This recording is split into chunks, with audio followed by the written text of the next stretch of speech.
A long time ago, before the great flood covered the world, before God's judgment came upon mankind, there was a righteous man chosen by God. He was wise, skilled in many crafts, and God looked upon him with favor. The Most High brought him up to see the wonders of heaven, the highest place where God dwells.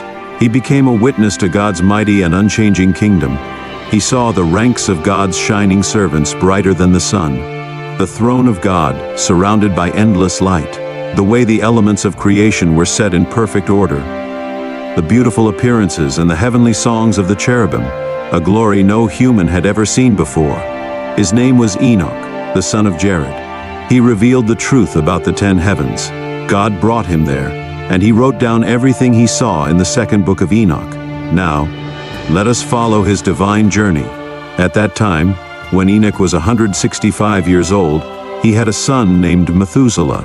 Afterward, he lived another 200 years, making his total years on earth 365. On the first day of the month, Enoch was resting at home, lying on his bed. As he slept, a deep trouble filled his heart.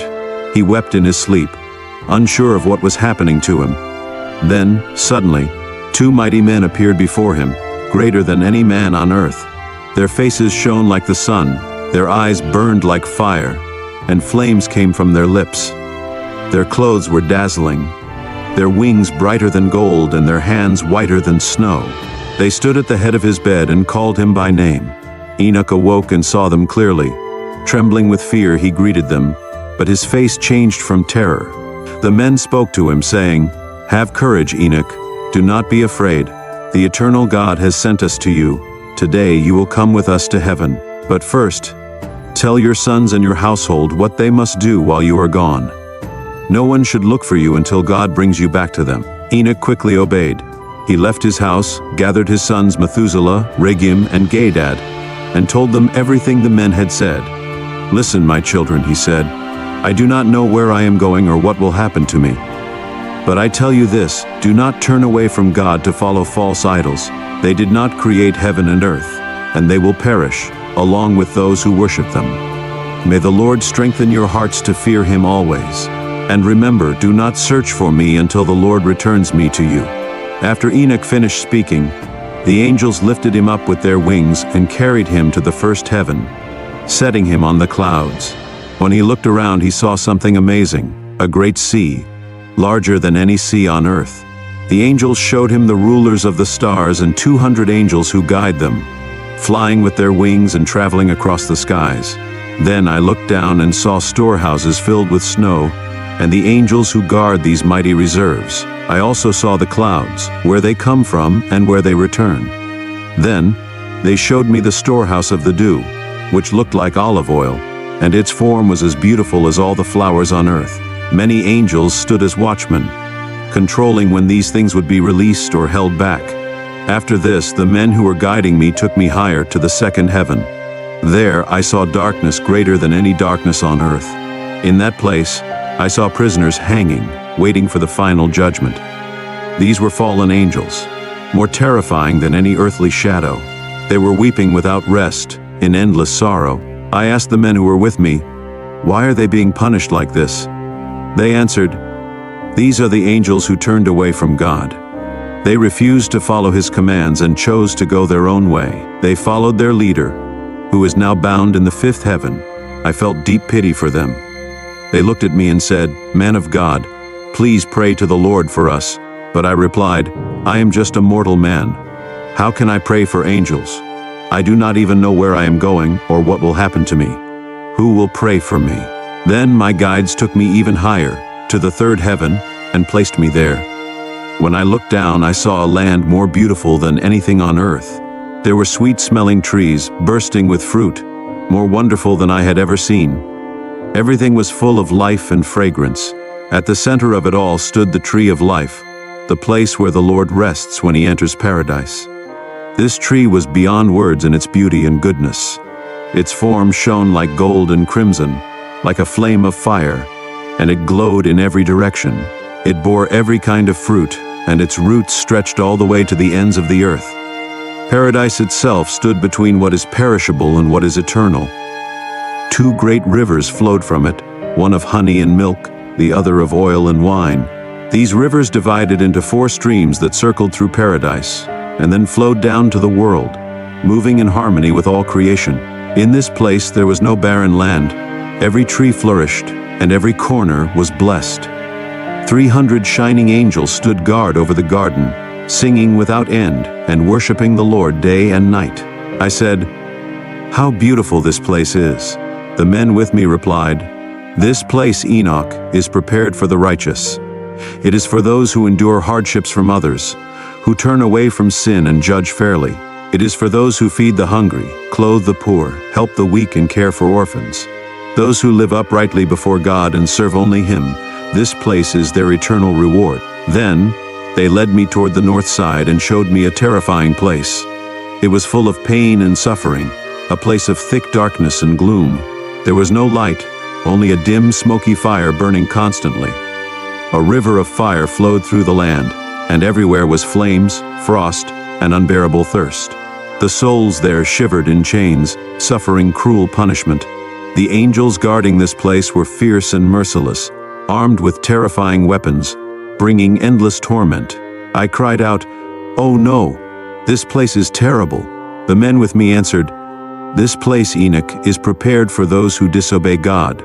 It is for those who commit unnatural sins and corrupt innocent children, those who practice sorcery, magic, and wicked witchcraft, those who take pride in evil, stealing, lying, causing harm, spreading jealousy, committing adultery and murder, those who take advantage of others and destroy lives, those who see the poor and steal from them instead of helping them, those who let the hungry die even though they could have fed them, those who leave the naked to suffer even when they have clothes to give, those who do not know their Creator and worship lifeless idols, statues made by human hands, which cannot see or hear. For all these people, this place is their eternal punishment." Then the men took me higher, to the 4th heaven, where they showed me the movements of the sun and moon. I saw how they traveled, how their light compared, and I realized that the sun's light is greater than the moon's. The sun moves with incredible speed, never resting, always completing its cycle. It is guided by 4 great stars, each leading 1,000 smaller stars, 4 on the right of the sun and 4 on the left, making a total of 8,000 stars accompanying the sun during the day. At night, 1,006 winged angels fly before the sun, moving it through the fiery sky. 100 angels light up the sun, keeping its fire burning. I also saw mystical creatures flying with the sun, beings called phoenixes and Kal Kadri. They were amazing and mysterious, with the bodies of lions, tails of great beasts, and crocodile-like heads. Their skin shone like a rainbow, and they were 900 measures in size.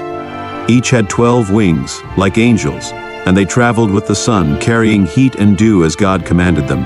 The sun moves in a great cycle, rising in the east and setting in the west, its light shining without end. My guides took me to the east, to the gates of the sun, where it begins its journey according to the seasons and months of the year, measuring the hours of day and night. I saw 6 great gates, each measuring 61 stadia and a quarter.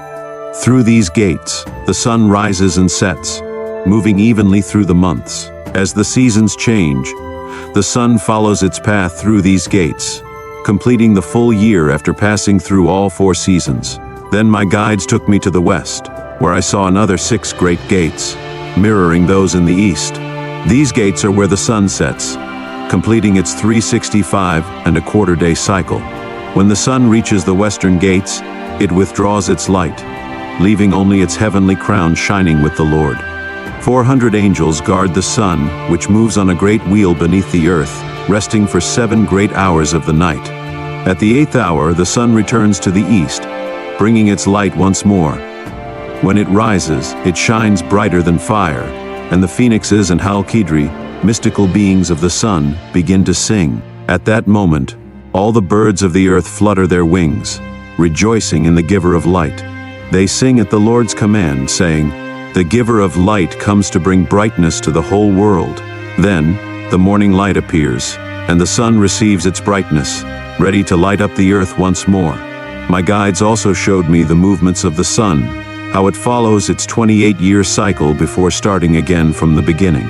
Then, they showed me the gates of the moon, 12 great gates arranged from west to east, through which the moon moves in and out at its appointed times. The moon passes through these gates each month, following this pattern, by the first gate with 31 days exactly, by the second gate with 31 days exactly, by the third gate with 30 days exactly, by the fourth gate with 30 days exactly, by the fifth gate with 31 days exactly, by the sixth gate with 31 days exactly, by the seventh gate with 30 days exactly, by the eighth gate with 31 days perfectly, by the ninth gate with 31 days exactly, by the 10th gate with 30 days perfectly, by the 11th gate with 31 days exactly, by the 12th gate with 28 days exactly. The moon then completes its journey through the western gates, following the same order as the eastern gates. The solar year is 365¼ days, while the lunar year is 354 days. This means the moon is short by 12 days compared to the sun, creating the lunar cycle adjustments for the full year. The great cycle of time lasts 532 years. Every fourth year accounts for the extra quarter day that was left out in the previous 3 years. These extra days are not counted in the heavenly records, as they adjust the years, causing some months to grow and others to shrink. When the sun completes its journey through the western gates, it returns to the eastern gates, and continues its day and night cycle around the heavens. It moves faster than all other heavenly bodies, including the winds, spirits, elements, and flying angels. Each angel has 6 wings, and the sun follows a 7-fold course in 19 years. In the middle of the heavens I saw mighty soldiers serving the Lord.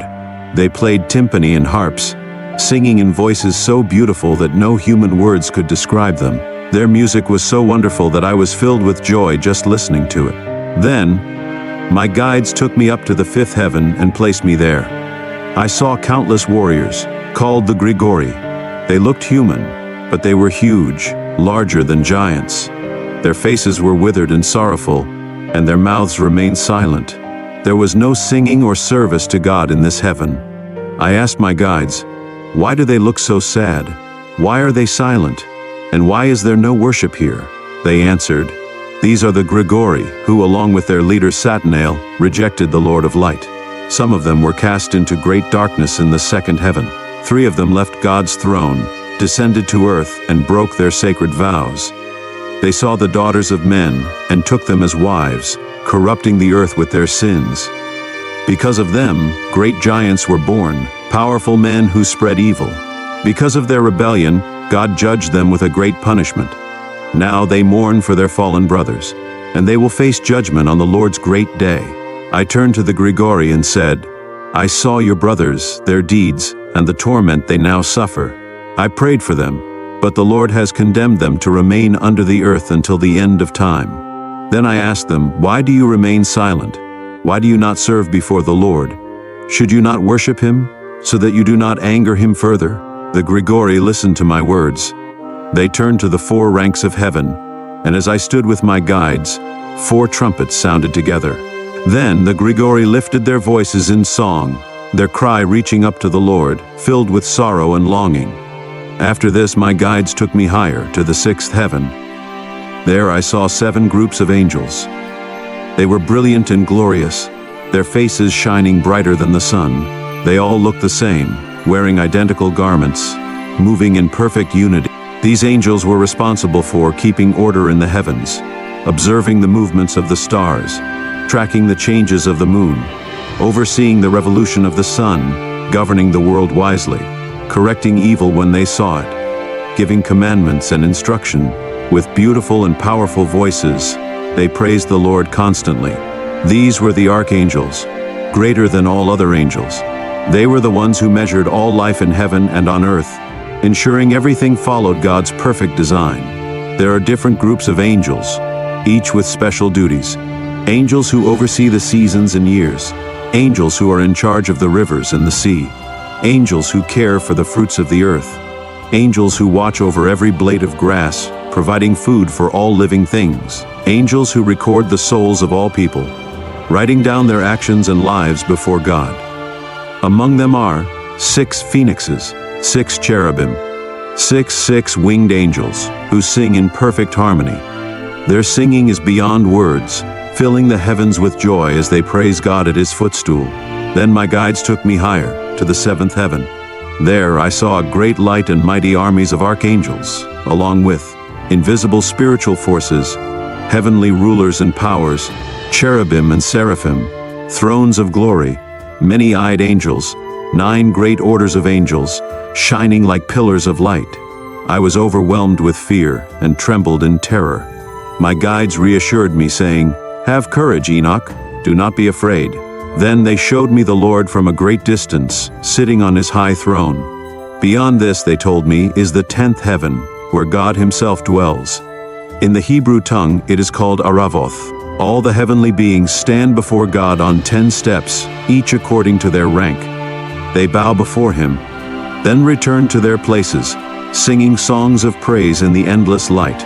The cherubim and seraphim remain before the Lord's throne at all times. The 6-winged and many-eyed angels never leave his presence. They cover his throne and sing with gentle voices, "Holy, holy, holy is the Lord, ruler of all. Heaven and earth are full of your glory." When I saw all these things, my guide said, "Enoch, this is as far as we were commanded to bring you." Then they left me, and I saw them no more. I stood alone at the edge of the 7th heaven. Fear overwhelmed me, and I fell on my face, saying, "What is happening to me?" At that moment, the Lord sent one of his greatest angels, Gabriel. He came to me and said, "Have courage, Enoch. Do not be afraid. Stand before the Lord's presence for all eternity. Come with me." I was so afraid that I felt like my soul had left me. I thought to myself, I relied on the men who brought me here, and now I am alone before the Lord.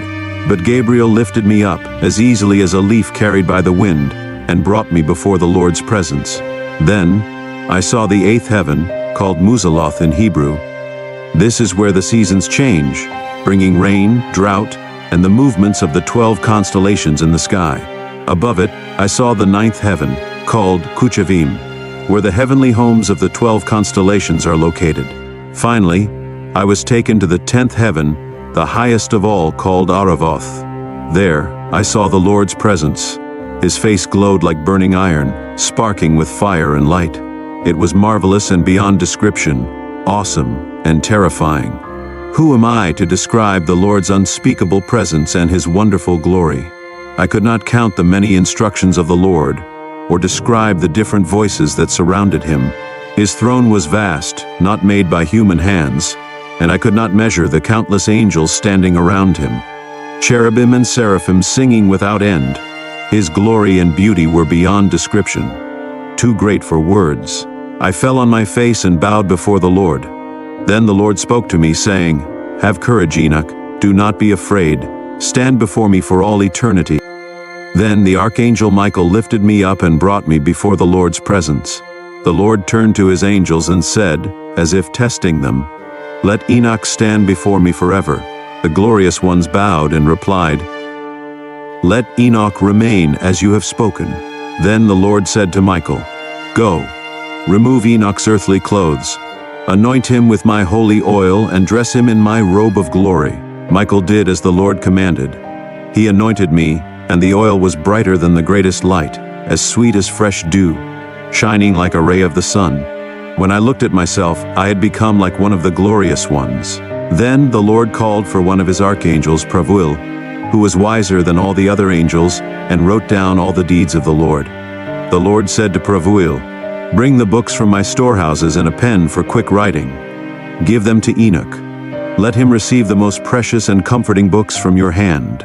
Then Pravuil began to teach me all things, the mysteries of heaven, earth, and sea, the path of the stars and the changing of the seasons, the movements of the sun and moon, and the power of thunder, the winds, the numbers of angels, and their songs, the languages of all people, and their songs of praise, the laws, instructions, and everything worthy of learning. Then Pravuil said to me, "Write down all the souls of humanity, every person ever born, and the places prepared for them in eternity. For all souls were created before the world began, and everything is measured in cycles of 30 days and 30 nights." So I wrote down everything exactly as I was told and recorded 366 books. Then The Lord called me again and said, "Enoch, sit at my left side with Gabriel." I bowed before the Lord, and he spoke to me. "Enoch, my beloved, everything you see, everything that is already complete, I will reveal to you. Even before time began, before anything existed, I created all things from nothing. I made the invisible into the visible, and the physical world from what could not be seen. Listen carefully, Enoch. These secrets I have not even told my angels. They do not know how they came to be or the vastness of my eternal kingdom. They do not understand the way I created everything, but today I reveal it to you. Before anything was made, I moved alone through the invisible, like the sun rising from east to west, then returning from west to east.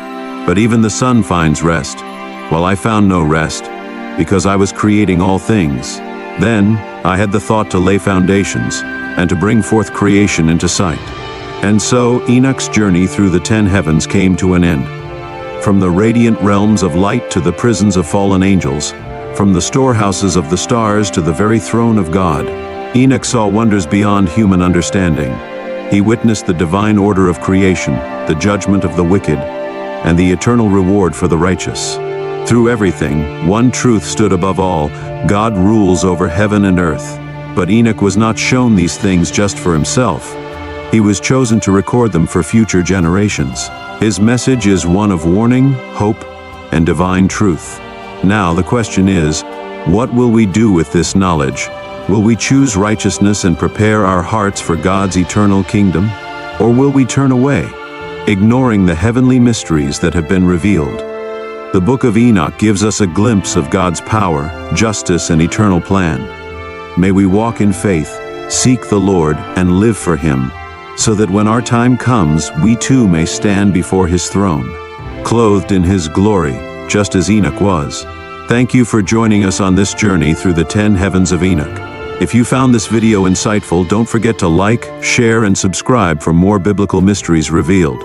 Until next time, may the Lord bless you and keep you. Shalom.